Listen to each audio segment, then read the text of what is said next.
Exode, guerre, sage-femme et naissance de Moïse. Dans le texte, le pharaon va exprimer sa crainte que les Hébreux s'allient à un autre peuple. Ce discours est un discours xénophobe, assez connu. Oh là là, ces fameux étrangers, si jamais un autre peuple arrive pour nous battre, ils vont s'allier avec eux. C'est des vilains méchants, des vilains méchants. Un discours que l'on connaît malheureusement, même aujourd'hui. Alors ce discours, est-il gratuit ou est-il motivé par une tradition? Chez Flavius Joseph, dans son livre Contrapion, on rapporte la tradition de Manéthon. Donc lui, Manéthon, c'est un prêtre qui va assimiler l'exode d'Israël à l'expulsion des Hyksos. Donc pour lui, avec 480 000 Hyksos d'Avaris qui sont partis vers Canaan. Bien entendu, tout cela n'est que mythe et légende, car le sol a démontré, au contraire, les Hyksos sont restés. Il y a bien une élite qui est partie, mais les Hyksos sont restés. Manéthon d'ailleurs appelle ceux qui sont partis les rois pasteurs, mais c'est une traduction impropre. Joseph va identifier ces rois pasteurs aux Hébreux. Oh, comme quoi le concordisme ne date pas d'hier. Bon,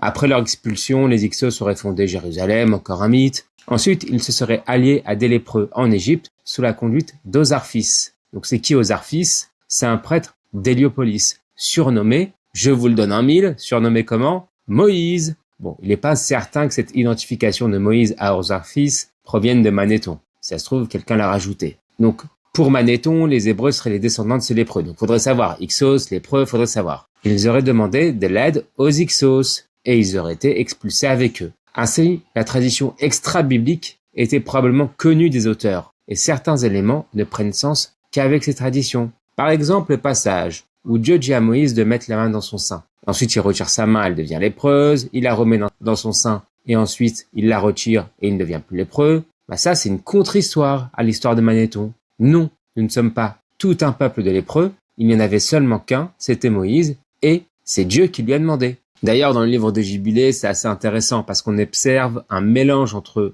le mythe de l'Exode et le mythe de Manéthon. En effet, le roi des Canaan attaque l'Égypte. Les Hébreux vont s'y réfugier, et ils vont soutenir qui? Bah, les Égyptiens. Sauf que, qui est-ce qui va l'emporter? Bah, c'est le roi de Canaan. Donc ce sera le nouveau pharaon. Alors, celui-ci devient le nouveau pharaon, et les Hébreux vont aller en esclavage, parce qu'ils sont combattus le roi de Canaan. Bon, ça aussi c'est du mythe. Ces traditions ont probablement émergé dans l'Égypte perse, où les Judéens étaient plus proches des Perses que des Égyptiens. Comme en témoigne une lettre adressée au gouverneur Bagoï en 407 avant notre ère. Elle dit quoi cette lettre? Lorsque Cambis entra en Égypte, il trouva le sanctuaire de Yahoo intact, alors que les sanctuaires des dieux égyptiens étaient saccagés. Ce verset a probablement été ajouté tardivement par un auteur qui connaissait ces traditions. Alors, connaissez-vous la ville de Pithom et Ramsès? Ce sont des villes qui sont mentionnées dans le texte, et ils vont pouvoir nous aider à dater ce récit. En effet, Pithom, qui est un ancien village des Hyksos, devient une ville à partir du 7e siècle avant notre ère, comme la date à laquelle le récit a été écrit. Enfin,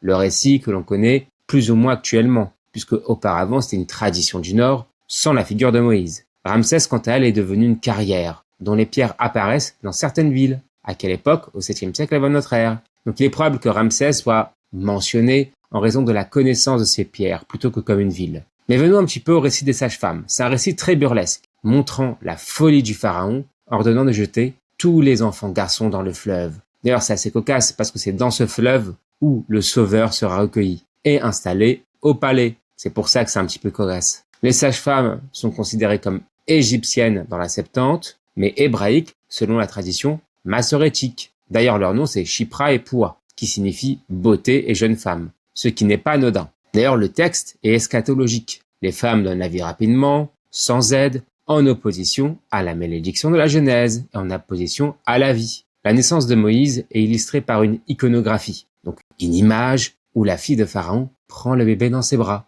D'ailleurs, lisez bien les textes, en aucun cas, les bras de la fille du Pharaon vont commencer à s'allonger. Ça, c'est une tradition juive assez tardive. D'ailleurs, le mythe de la naissance de Moïse est similaire à la légende de Sargon. On a une prêtresse qui abandonne son enfant dans un berceau, sur une rivière, et en fin de compte, il va être recueilli et élevé par un puiseur d'eau. Le récit original devait donc être celui sans les sages-femmes, qui a été ajouté ultérieurement. Le récit prend forme au 7e siècle avant notre ère, peut-être sous le règne de Josias. Moïse est né, désormais, il va pouvoir grandir au palais et ensuite s'échapper de celui-ci pour devenir le sauveur. Mais ça, c'est une prochaine histoire.